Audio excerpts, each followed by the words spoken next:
ಹೋರಾಟವೇ ಜೀವನವೆನ್ನುತ್ತ ಹೋರಾಡಿದ ನಾಯಕ ಯಡಿಯೂರಪ್ಪ, ನಮ್ಮ ಯಡಿಯೂರಪ್ಪ. ಹಗಲು ಇರುಳು ಜನಸೇವೆಯ ಮಾಡುವುದೊಂದೇ ಇವರ ಕಾಯಕ ಯಡಿಯೂರಪ್ಪ, ಇವರು ಜನರ ಸೇವಕ. ಅಧಿಕಾರದ ಅವಧಿಯಲ್ಲಿ ಮಾಡಿದ ಸಾಧನೆಗಳು ಎಷ್ಟೋ, ಕರ್ನಾಟಕದೇಳಿಗೆಗೆ ಇವರ ಕೊಡುಗೆ ಇನ್ನೆಷ್ಟೋ. ಬಿಡಿಸಿ ಹೇಳಲು ಮಾತುಗಳಿಲ್ಲ ಯಡಿಯೂರಪ್ಪರ ಸಾಧನೆ. ಹೇಗೋ ಬೆಳೆದು ಹೆಮ್ಮರವಾದರೂ ಸಹಿಸಿ ಹಲವು ಶೋಷಣೆ. ಯಡಿಯೂರಪ್ಪ ನಮ್ಮ ನಾಯಕ, ಗುರಿ ಮರೆತಂಥ ನಮಗೆ ನಾವಿಕ. ಹೋರಾಟವೇ ಜೀವನವೆನ್ನುತ್ತ ಹೋರಾಡಿದ ನಾಯಕ.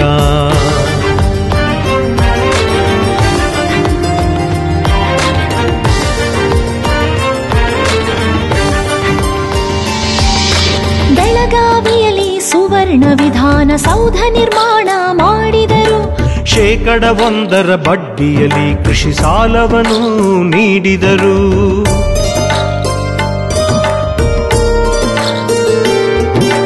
ಸಂಧ್ಯಾ ಸುರಕ್ಷಾ ಯೋಜನೆಯಡಿಯಲ್ಲಿ ವೃದ್ಧರಿಗೆ ಪಿಂಚಣಿ ನೀಡಿದರು. ಭಾಗ್ಯಲಕ್ಷ್ಮಿ ಯೋಜನೆಯಡಿಯಲ್ಲಿ ಹೆಣ್ಣು ಮಕ್ಕಳಿಗೆ ನೆರವಾದರು. ಉಚಿತ ಬೈಸಿಕಲ್ ನೀಡಿದರು ಓದುವ ಮಕ್ಕಳಿಗೆ. ಮೆಟ್ರೋ ಯೋಜನೆ ಚುರುಕುಗೊಳಿಸಿದರು ನಗರದ ಜನಗಳಿಗೆ. ಯಡಿಯೂರಪ್ಪ ನಮ್ಮ ನಾಯಕ, ಗುರಿ ಮರೆತಂಥ ನಮಗೆ ನಾವಿಕ. ಹೋರಾಟವೇ ಜೀವನವೆನ್ನುತ್ತ ಹೋರಾಡಿದ ನಾಯಕ.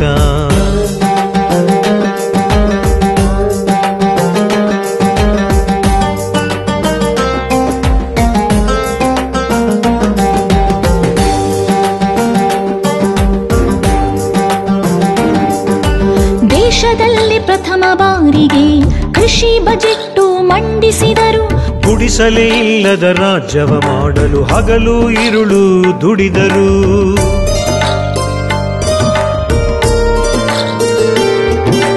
ಹಾಲಿಗೆ ಹೆಚ್ಚುವರಿ ಸಹಾಯಧನ ನೀಡಿ ನೆರವಾದ. ಇಂದು ತಮ್ಮ ಸಮ್ಮುಖದಲ್ಲಿ ಕರ್ನಾಟಕ ಜನತಾ ಪಕ್ಷದ ಚುನಾವಣಾ ಪ್ರಣಾಳಿಕೆಯನ್ನ ಅತ್ಯಂತ ಸಂತೋಷದಿಂದ ಬಿಡುಗಡೆ ಮಾಡಿದ್ದೇನೆ. ಕನ್ನಡದಲ್ಲಿ ಪ್ರಣಾಳಿಕೆ ಹೆಚ್ಚಾಗಿ ರಾಜ್ಯಾದ್ಯಂತ ವಿತರಣೆಗೆ ಸಿದ್ಧಗೊಂಡಿದೆ. ಪ್ರಣಾಳಿಕೆಯ ಆಂಗ್ಲ ಭಾಷಾ ಅವತರಣಿಕೆ ಅಚ್ಚಿನಲ್ಲಿದೆ. ಸಿದ್ಧಗೊಳ್ಳೋದಕ್ಕೆ 1-2 ದಿನ ಹಿಡಿಯಬಹುದು. ಅದನ್ನು ಆಂಗ್ಲ ಭಾಷೆಯಲ್ಲಿ ಈ ಪ್ರಣಾಳಿಕೆಯ ಪ್ರಮುಖ ಮುಖ್ಯಾಂಶಗಳನ್ನು ಸಿದ್ಧಪಡಿಸಿ ಅದನ್ನ ನಮ್ಮ ಆಂಗ್ಲ ಭಾಷಾ ಮಾಧ್ಯಮ ಮಿತ್ರರಿಗೆ ಒದಗಿಸ್ತಾ ಇದ್ದೇವೆ. ನಮಗೆ ಗೊತ್ತೇ ಆಗಿ ಈ ಪ್ರಣಾಳಿಕೆಯಲ್ಲಿ ಮೊದಲು ಒಂದು ಪ್ರಬಲವಾದ ಪ್ರಾದೇಶಿಕ ಪಕ್ಷದ ಅವಶ್ಯಕತೆ ಬಗ್ಗೆ ವಿವರವಾಗಿ ಪ್ರಸ್ತಾಪಿಸಲಾಗಿದೆ. ನಮ್ಮ ನಾಡಿನ ನಾಡು, ನುಡಿ, ನೆಲ, ಜಲ, ಭಾಷೆ ಹಾಗೂ ಬರ ಮತ್ತು ಪ್ರವಾಹ ಪರಿಹಾರ ಮುಂತಾದ ಅನೇಕ ವಿಷಯಗಳ ಬಗ್ಗೆ ಕರ್ನಾಟಕಕ್ಕೆ ಕೇಂದ್ರ ಸರ್ಕಾರದಿಂದ ರಾಜಾರೋಷವಾಗಿ ಅನ್ಯಾಯ ಆಗ್ತಿರೋದನ್ನ ನಾವು ನೋಡಿಕೊಂಡು ಸುಮ್ಮನೆ ಕೈಕಟ್ಟಿ ಕೂತ್ಕೊಳ್ಬೇಕಾದಂತ ಅಸಹಾಯಕ ಪರಿಸ್ಥಿತಿಯಲ್ಲಿರುವಂತದ್ದು. ಪ್ರತಿಭಟನೆಗಳು, ಹೋರಾಟಗಳು ಮುಂತಾದ ಅಸ್ತ್ರಗಳಿಗೆ ಒಂದು ರೀತಿ ತುಕ್ಕಿಡಿದು ಅವು ಈಗ ವಿಫಲವಾಗ್ತಾ ಇರುವಂತದ್ದು. ಈಗ ಕೇಂದ್ರದಿಂದ ನಿಜವಾಗೂ ನಾವು ನ್ಯಾಯವನ್ನು ಪಡೆಯಬೇಕು ಅಂತಿದ್ರೆ, ಸಹಾಯವನ್ನು ಪಡೆಯಬೇಕು ಅಂತಿದ್ರೆ ನಮಗೊಂದು ರಾಜಕೀಯ ಅಸ್ತ್ರ ಬೇಕು. ಅದೇ ನಾವು ನಿಮ್ಮ ಮುಂದೆ ಇಟ್ಟಿರುವಂತಹ ಪ್ರಾದೇಶಿಕ ಪಕ್ಷ. ಪಶ್ಚಿಮ ಬಂಗಾಳ, ಉತ್ತರ ಪ್ರದೇಶ, ಪಂಜಾಬ್, ಜಮ್ಮು ಕಾಶ್ಮೀರ, ಬಿಹಾರ, ಒರಿಸ್ಸಾ, ತಮಿಳುನಾಡು, ಮಹಾರಾಷ್ಟ್ರ, ಆಂಧ್ರ ಪ್ರದೇಶ ಇವೆಲ್ಲ ಪ್ರಬಲವಾದ ಪ್ರಾದೇಶಿಕ ಪಕ್ಷದ ಅಸ್ತ್ರದಿಂದಾಗಿಯೇ ನಮ್ಮ ಪಕ್ಷದ ರಾಜ್ಯದ ಹಿತವನ್ನು ಸಾಧಿಸಿಕೊಳ್ತಾ ಇದ್ದೇವೆ.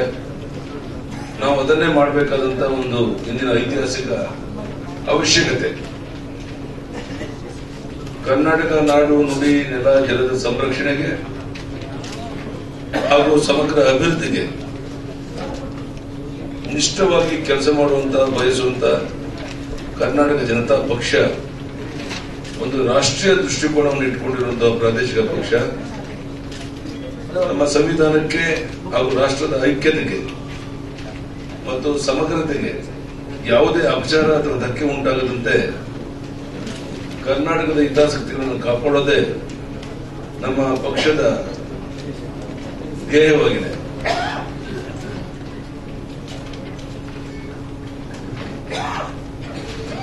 ನಾನು ಮುಖ್ಯಮಂತ್ರಿ ಆಗಿದ್ದಂತಹ ಅವಧಿಯಲ್ಲಿ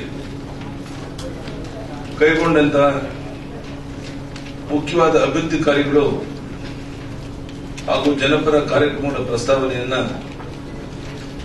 ಈ ಪ್ರಣಾಳಿಕೆಯಲ್ಲಿ ಪೀಠಿಕೆಯಲ್ಲಿ ಮಾಡಲಾಗಿದೆ. ಈ ಎಲ್ಲ ಯೋಜನೆಗಳು ಕಾರ್ಯಕ್ರಮಗಳನ್ನು ಮುಂದುವರಿಸಿಕೊಂಡು ಹೋಗುವುದಕ್ಕೆ ನಮ್ಮ ಪಕ್ಷ ಬದ್ಧವಾಗಿದೆ. ಈ ಬಗ್ಗೆ ನಮ್ಮ ಚಿಂತನೆಗಳು, ಬದ್ಧತೆಗಳು ಹಾಗೂ ಯೋಜನೆಗಳನ್ನು ಪ್ರಣಾಳಿಕೆಯಲ್ಲಿ ವಿವರವಾಗಿ ಪ್ರಸ್ತಾಪಿಸಲಾಗಿದೆ. ಬರುವ 5 ವರ್ಷಗಳಲ್ಲಿ ಒಂದು ಹನಿ ನೀರು ವ್ಯರ್ಥವಾಗಿ ಸಮುದ್ರಕ್ಕೆ ಹೋಗದೇನೆ ನೀರಾವರಿ ಯೋಜನೆಯನ್ನು ಪೂರ್ಣಗೊಳಿಸುವಂತಹದ್ದು, ಮತ್ತೆ ಈ ನಾಡಿಗೆ ಅಗತ್ಯ ಇರುವಂತಹ 5,000 ಮೆಗಾವಾಟ್ ವಿದ್ಯುತ್ ಇದ್ದಾಗ ಮಾತ್ರ ಕೃಷಿಗೆ ಮತ್ತೆ ಕೈಗಾರಿಕೆಗೆ ಅನುಕೂಲ ಆಗುತ್ತೆ. ಅದಕ್ಕಾಗಿ 5,000 ಮೆಗಾವಾಟ್ ವಿದ್ಯುತ್ತನ್ನು ಉತ್ಪಾದನೆ ಮಾಡಲು ಬದ್ಧವಾಗಿದ್ದೇವೆ ಅಂತ ತಿಳಿಸುವಂತಹದ್ದು. ಬಹಳ ಪ್ರಮುಖವಾಗಿ ಅಣ್ಣಾ ಹಜಾರೆಯಿಂದ ಹಿಡಿದು ದೇಶದ ಅನೇಕ ರೈತ ಮುಖಂಡರು ಒಂದು ಒತ್ತಾಯವನ್ನು ಮಾಡ್ತಾ ಇದ್ರು. ಈ ದೇಶದಲ್ಲಿ ಎಲ್ಲರಿಗೂ ಒಂದು ರೀತಿ ಪೆನ್ಷನ್ ಸಿಗುತ್ತೆ, ಆದರೆ ಈ ದೇಶಕ್ಕೆ ಅನ್ನ ಕೊಡುವಂತ ಅನ್ನದಾತ ನೇಗಿಲ ಯೋಗಿಗೆ ಈ ಪೆನ್ಷನ್ ಅನ್ನುವಂಥದ್ದು ಕಣ್ಣು ಕಾಣ್ತಾ ಇಲ್ಲ. ಯಾವುದೇ ಸರ್ಕಾರ ಗಮನ ಹರಿಸ್ತಾ ಇಲ್ಲ ಅಂತೇಳಿ ತಮಗೆ ಗೊತ್ತಿದೆ. ಕೃಷಿಗೆ ಆದ್ಯತೆ ಕೊಟ್ಟರು ನಾನು, ಕೃಷಿ ಬಜೆಟ್ ಅನ್ನು ಮಾಡಿಕೊಂಡು ನಾನು ಕೃಷಿಕರಿಗಾಗಿ 65 ವರ್ಷದಾದಂತ ಕೃಷಿಕರ ಎಲ್ಲ ರೈತರಿಗೆ 500 ರೂಪಾಯಿ ಮಾಶಾಸನ ಕೊಡ್ತೇವೆ ಅನ್ನುವಂತ ಮಾತನ್ನು ಪ್ರಸ್ತಾವ ಮಾಡಿದ್ದೇನೆ. ಸಹಕಾರ ಸಂಘಗಳಿರುವಂತಹ ರೈತರು, ನೇಕಾರರು, ಮೀನುಗಾರರು 1 ಲಕ್ಷದವರೆಗೆ ರೈತರ ಸಾಲವನ್ನ, ನೇಕಾರರ ಸಾಲವನ್ನ ಮನ್ನಾ ಮಾಡ್ತೇವೆ ಅಂತ ಹೇಳಿದ್ದೇವೆ.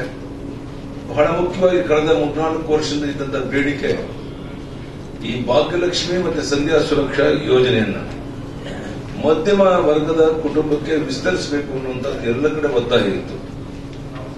ಅದನ್ನು ಮಾಡಬೇಕು ಅನ್ನೋ ನಿಶ್ಚಯ ಮಾಡಿದ್ದೇವೆ.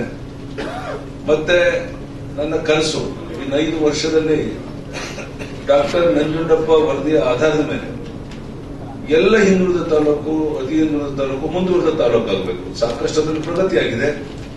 ಇನ್ನು 5 ವರ್ಷದಲ್ಲಿ ಯಾವುದೇ ತಾರತಮ್ಯ ಇರಬಾರದಿದೆ. ರಾಜ್ಯದಲ್ಲಿ ಎಲ್ಲ ತಾಲೂಕುಗಳು ಸರಿಸಮಾನವಾಗಿ ಅಭಿವೃದ್ಧಿ ಆಗಿದೆ ಅನ್ನೋದು ಜನರಿಗೆ ಮನವರಿಕೆ ಆಗಬೇಕು. ಆ ದಿಕ್ಕಿನಲ್ಲಿ ಕಾರ್ಯಕ್ರಮವನ್ನು ರೂಪಿಸಿ ಅದಕ್ಕೆ ಬೇಕಾದ ಅಗತ್ಯ ಹಣವನ್ನು ಮೀಸಲಿಡುವಂತಹದ್ದು.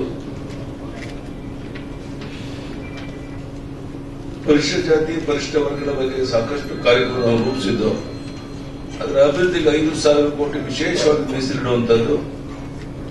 ಹಿಂದುಳಿದ ವರ್ಗದ ಅಭಿವೃದ್ಧಿಗೆ 2,000 ಕೋಟಿ ಮೀಸಲಿಡುವಂತಹದ್ದು. ಬಹಳ ಮುಖ್ಯವಾಗಿ ಸ್ವಾತಂತ್ರ್ಯ ಬಂದಾಗಲಿಂದ ನಮ್ಮ ಅಲ್ಪಸಂಖ್ಯಾತ ಮುಸ್ಲಿಂ ಬಂಧುಗಳನ್ನ ಕರ್ನಾಟಕ ಅಂತೂ ವೋಟ್ ಬ್ಯಾಂಕ್ ಆಗಿ ಉಪಯೋಗ ಮಾಡಿಕೊಂಡ್ರು ಯಾವುದೇ ರೀತಿಯ ಸವಲತ್ತನ್ನು ಕೊಡಲಿಲ್ಲ ನಮ್ಮ ಕಾಂಗ್ರೆಸ್ನವರು. ಆರ್ಥಿಕವಾಗಿ ಅವರ ಸ್ವಾವಲಂಬಿಯನ್ನ ಮಾಡಿಕೊಂಡರು, ಆರ್ಥಿಕವಾಗಿ ಅವರ ಸ್ವಾವಲಂಬಿಗಳಾಗಿ ಬಿಡಲಿಲ್ಲ. ಅವರ ಹೆಣ್ಣು ಮಕ್ಕಳಿಗೆ ಶಿಕ್ಷಣ ಕೊಡಲಿಲ್ಲ, ಉದ್ಯೋಗ ಕೊಡಲಿಲ್ಲ.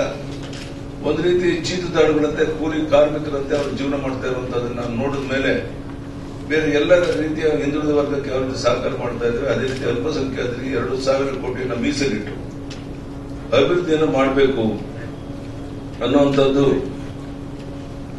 ಬಹಳ ಮುಖ್ಯವಾದಂಥದ್ದು. ಅದೇ ರೀತಿ ಮೊದಲ ಬಾರಿಗೆ ಕ್ರಿಶ್ಚಿಯನ್ ಸಮುದಾಯಕ್ಕೆ 250 ಕೋಟಿಯನ್ನು ಮೀಸಲಿಟ್ಟು ಅವರ ಅಭಿವೃದ್ಧಿಗೆ ಯೋಚನೆ ಮಾಡುವಂತಹದ್ದು. ಅದೇ ರೀತಿ ಬಹಳ ದಿವಸಗಳ ಒಂದು ಕನಸು, ಜನರ ಅಪೇಕ್ಷೆನೂ ಇತ್ತು.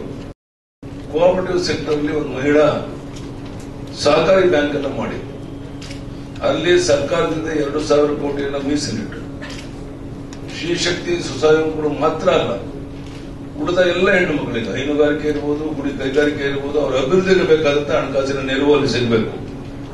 ಈ ರೀತಿ ಒಂದು ವಿಶೇಷವಾದಂತಹ ಚಿಂತನೆ ಮಹಿಳಾ ಆರ್ಥಿಕವಾಗಿ ಸಬಲರಾಗಿ ಮಾಡೋದಕ್ಕೆ ಒಂದು ಚಿಂತನೆಯನ್ನು ಮಾಡಿದ್ದೇವೆ. ಹೀಗೆ ಅನೇಕ ಪ್ರಮುಖ ವಿಷಯಗಳನ್ನ ನಾವು ಪ್ರಸ್ತಾಪ ಮಾಡಿದ್ದೇವೆ. ನಮಗೆ ಆಶ್ಚರ್ಯ ಆಗ್ಬೋದು, ಯಡಿಯೂರಪ್ಪನವರಿಗೆ ಇದಕ್ಕೆ ಎಷ್ಟು ಹಣ ಬೇಕಾಗಬಹುದು. ತಜ್ಞರ ಜೊತೆ ನಾವು ಸಮಾಲೋಚನೆ ಮಾಡಿ ಅಂಕಿಅಂಶವನ್ನು ನೋಡಿದ್ದೇವೆ. ನನ್ನ ಪ್ರಕಾರ 18ರಿಂದ 20 ಸಾವಿರ ಕೋಟಿ ಎಕ್ಸ್ಟ್ರಾ ಬೇಕಿದೆ. 18ರಿಂದ 20 ಸಾವಿರ ಕೋಟಿ. ಅದನ್ನ ಈಗಾಗಲೇ ನಿಮ್ಗೆ ಗೊತ್ತಿದೆ, 33 ಸಾವಿರ ಕೋಟಿಯಿಂದ ಬಜೆಟ್ ನಾನು 1 ಲಕ್ಷ ಕೋಟಿ ಬಜೆಟ್ ಅನ್ನು ಮಂಡನೆ ಮಾಡೋಕ್ಕೂ ನಮ್ಮಿಂದ ಸಾಧ್ಯ ಆಯಿತು. 33-34 ಸಾವಿರ ಕೋಟಿ ಇದ್ದು ನಾನು 86 ಸಾವಿರ ಕೋಟಿ ಬಜೆಟ್ ಮಂಡನೆ ಮಾಡಿ ನೆಕ್ಸ್ಟ್ ಬಜೆಟ್ 1 ಲಕ್ಷ ಕೋಟಿಗೆ ಬಜೆಟ್ ಮಂಡನೆ ಮಾಡ್ತೇನೆ ಅಂತ ಹೇಳಿದ್ದೆ. ನಾವು ಏನು ಬೇಕಾಗಿಲ್ಲ, ಸೋರಿಕೆಯನ್ನು ತಡೆದು ಖಜಾನೆಯನ್ನು ತುಂಬುವಂತಹದ್ದು, ಮತ್ತೆ ಗಣಿಗಾರಿಕೆಯಲ್ಲಿ ಆಗ್ತಿರುವಂತಹ ಅಕ್ರಮ ಏನಿದೆ ಅದನ್ನು ಸರಿಪಡಿಸಿ ಅದರ ಆದಾಯವನ್ನ ಸರ್ಕಾರದ ಬೊಕ್ಕಸಕ್ಕೆ ತುಂಬುವಂತಹ ಪ್ರಯತ್ನದಲ್ಲಿ ನಾವು ಸಫಲರಾದರೆ ಈ 20-25 ಸಾವಿರ ಕೋಟಿ ಹೊಸ ಯೋಜನೆಗಳಿಗೆ ತುಂಬೋದಕ್ಕೆ ಏನೂ ಕಷ್ಟ ಆಗೋದಿಲ್ಲ ಅನ್ನುವಂಥದ್ದು ನನ್ನ ಸ್ಪಷ್ಟವಾದಂತಹ ಅಭಿಪ್ರಾಯ. ಈ ಹಿನ್ನೆಲೆಯಲ್ಲಿ ಬಹುಶಃ ಈ ದೇಶದ ಇತಿಹಾಸದಲ್ಲಿ ಈ ಪ್ರಮಾಣದಲ್ಲಿ ಹಣಕಾಸಿನ ಸೋರಿಕೆಯನ್ನ ತಡೆದು ಹೊಸ ತೆರಿಗೆಯನ್ನು ಹಾಕ್ತೇನೆ ಖಜಾನೆ ತುಂಬುವಂತದ್ದು ಒಂದು ದಾಖಲೆ ಆಗಿತ್ತು. ಅದು ಬೇರೆ ಬೇರೆ ಕಾರಣಕ್ಕೋಸ್ಕರ ಅದಕ್ಕೆ ಹಿನ್ನಡೆ ಆಗಿದೆ. ಸೊ ಈ ಹಣ ನನ್ನ ಮನಸ್ಸಿನಲ್ಲಿ ಪ್ರಾಮಾಣಿಕವಾಗಿ ನನ್ನ ಮಾಧ್ಯಮದ ಸ್ನೇಹಿತರಿಗೆ ಹೇಳಬೇಕು ಅಂದ್ರೆ, ನನ್ನ 5 ವರ್ಷದ ಕೊನೆಯ ಬಜೆಟ್ನಲ್ಲಿ ಇವತ್ತೇನೇನು ಅಂಶಗಳನ್ನು ಪ್ರಸ್ತಾಪ ಮಾಡಿದ್ದೇನೆ ಅದೆಲ್ಲವನ್ನು ಇಂಪ್ಲಿಮೆಂಟ್ ಮಾಡ್ತೇವೆ ಅಂತ ಘೋಷಣೆ ಮಾಡಬೇಕು ಅಂತ ನಾನಿದ್ದೆ. ನಿಮಗೆ ಗೊತ್ತಿರಬಹುದು, ನನ್ನ ಕೊನೆಯ ದಿವಸ ಬಜೆಟ್ ಮಂಡನೆ ಮಾಡಿದ ದಿವಸ ನಾನು ಜಗದೀಶ್ ಶೆಟ್ಟರ್ ಮುಖ್ಯಮಂತ್ರಿಗಳಿಗೆ ಹೇಳಿದೆ, ಇಂತಿಂತದ್ದು ನೀವು ಮಾಡಬೇಕು, ರೈತರ ಸಾಲ ಮನ್ನಾ ಮಾಡದೇ ಇದ್ರೆ ನಾನು ಬೀದಿಗಿಳಿದು ಹೋರಾಟವನ್ನು ಮಾಡಬೇಕಾಗುತ್ತೆ ಅಂತ ಆ ಮಾತನ್ನು ನೀಡಿದಂತದ್ದು. ತತ್ಕ್ಷಣ ಮುಖ್ಯಮಂತ್ರಿಗಳು 25,000 ರೈತರ ಸಾಲ ಮನ್ನಾ ಮಾಡಿದಂತದ್ದು, ಅದು ನಡೆದಂತಹ ಘಟನೆಗಳು ಎಲ್ಲ ನಿಮ್ಮ ಕಣ್ಮುಂದಿದೆ. ಅಂದ್ರೆ ಇವತ್ತೇನು ನಾನು ಹೇಳಿದ್ದೇನೆ, ಇದೆಲ್ಲ ಸಂಗತಿಗಳನ್ನ ನನ್ನ ಮನಸ್ಸಿನಲ್ಲಿ ಇದ್ದಂಥದ್ದನ್ನ ನಾನು ಮುಖ್ಯಮಂತ್ರಿ ಆಗಿದ್ರೆ ಇಂಪ್ಲಿಮೆಂಟ್ ಮಾಡಬೇಕು ಅಂತಿದ್ದೆ, ಕನಸನ್ನು ಹೊತ್ತಿದ್ದೆ. ಅದೆಲ್ಲವನ್ನ ಇಂಪ್ಲಿಮೆಂಟ್ ಮಾಡಬೇಕು, ಅದನ್ನ ಕಾರ್ಯರೂಪಕ್ಕೆ ತರೋದಕ್ಕೆ ಜನತಾ ಜನಾರ್ದನ ಇವತ್ತೇನು ಒಂದು ಪ್ರಾದೇಶಿಕ ಪಕ್ಷಗಳನ್ನು ನಾವು ಕಟ್ಟಿದ್ದೇವೆ. ನಾನು ಇವತ್ತು ಹೇಳಬೇಕು ಅಂದ್ರೆ, ಕಳೆದ 3.5 ತಿಂಗಳಿಂದ ಡಿಸೆಂಬರ್ 9 ನಾನು ಈ ಪ್ರಾದೇಶಿಕ ಪಕ್ಷದ ಅಧ್ಯಕ್ಷನಾಗಿ ಜವಾಬ್ದಾರಿನ ತಗೊಂಡಾಗಿಂದ ಇವತ್ತಿನವರೆಗೆ ಕನಿಷ್ಠ 150 ಸಭೆಗಳನ್ನು ಮಾಡಿರ್ಬೋದು. ರಾಜ್ಯದ ಉದ್ದಗಳಿಗೆ ಎಲ್ಲೇ ಹೋದರೂ ಸಹ ದೇವದೂತವಾದಂತಹ ಒಂದು ಸ್ವಾಗತ ಸಿಗ್ತಾ ಇರುವಂತದ್ದು, ಮತ್ತೆ ನಮ್ಮ ಕೊಟ್ಟಂತ ಕಾರ್ಯಕ್ರಮಗಳಿಗಾಗಲೇ ಹಿನ್ನಡೆ ಆಗ್ತದೆ ಎನ್ನುವಂತ ಆಕ್ರೋಶ ಜನ ವ್ಯಕ್ತಪಡಿಸ್ತಾ ಇರುವಂತದ್ದು. ಮತ್ತೆ ನಾವು ಮತ್ತೆ ನಿಮ್ಗೆ ಅಧಿಕಾರ ಕೊಡ್ತೇವೆ, ಇದೆಲ್ಲರೂ ಇಂಪ್ಲಿಮೆಂಟ್ ಆಗಬೇಕು, ನಾವು ನೆಮ್ಮದಿಯಿಂದ ಬದುಕುವಂತ ವ್ಯವಸ್ಥೆ ಆಗಬೇಕು ಅನ್ನುವಂಥದ್ದು. ಈ ಎಲ್ಲ ಸಂಗತಿಗಳು ಜನಮಾನಸದಲ್ಲಿ ಏನಿದೆ ಅದನ್ನು ಕಾರ್ಯರೂಪಕ್ಕೆ ತರುವುದಕ್ಕೆ ನಾವು ಯಾವುದೇ ಪಕ್ಷದ ಅಭ್ಯರ್ಥಿಗಳ ಪಟ್ಟಿಗಾಗಿ ಕಾಯ್ದೇನೆ.